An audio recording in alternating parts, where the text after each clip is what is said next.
Sentito un gran boato, boom. Sembrava, non so, che fosse crollata il tetto della mia casa, non so subito, ti viene sempre in mente la tua abitazione, no?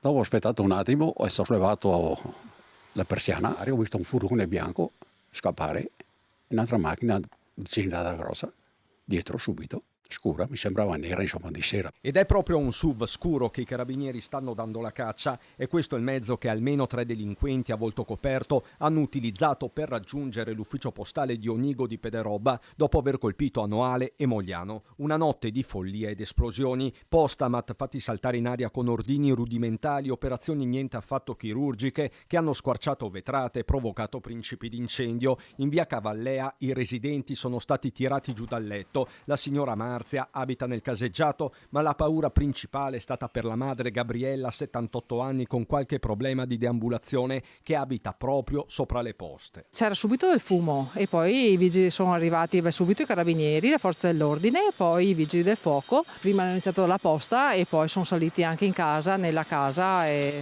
per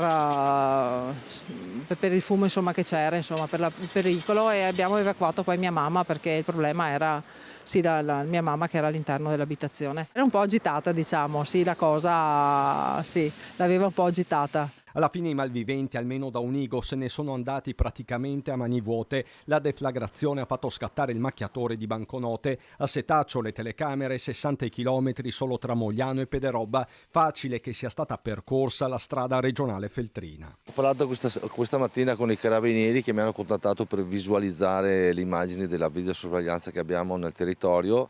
Sembrerebbe che le immagini siano utili per le indagini. Tra l'altro a Pederobba si indaga su un raid di furti avvenuto in serata nella frazione di Curogna, colpite abitazioni private all'ingresso del paese, e non è la prima volta. Per il sindaco c'è solo una soluzione, una volta individuati i colpevoli. Chiuderli e buttare le chiavi per questa gente qua. No, purtroppo i carabinieri si danno da fare con un lavoro inimmaginabile, ma non viene ripagato. La cittadinanza non viene ripagata perché questi soggetti dovrebbero chiuderli in querela e buttare le chiavi.